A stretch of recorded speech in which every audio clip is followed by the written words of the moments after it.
रायगढ़ जिला काशीपुर ब्लॉक अंतर्गत बांकांबो ग्राम पंचायत फुलजोबा ग्राम आंब तोटाठारे आज कंसारीगुड़ा आदित्य बिर्ला आलुमिनियम प्रकल्प द्वारा विस्थापित एवं प्रभावित ग्रामवासी मानक द्वारा एक साधारण बैठक अनुष्ठित होइतला।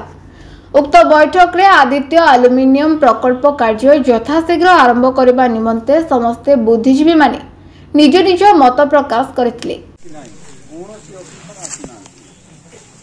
जदि टेक्सटाइल फैक्ट्री करबा कोनोसी लोकन को जदि होइछंती जदि 2000 लोक एनगेज करबा को होइछंती ताहले आगो 2000 एनगेज करू टेक्सटाइल भी करू 2000 लोक एनगेज करू देखिबा तार बुद्धि केते 200 लोक करबार क्षमता नै 2000 केते बोले करबो 2000 पिला नै हमें आगामी 18 तारिख रे हेबाकु थिबा आरपीडीएससी बैठक रे निज निज अंचल समस्या उपरे समस्त बुद्धिजीवी मत सठिक भाव में उपस्थापन करने को अनुरोध करथिले।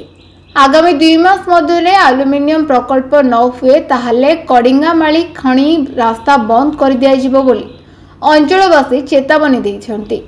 रायगढ़ कृष्णचंद्र पाणिग्राही रिपोर्ट, प्राग मीडिया।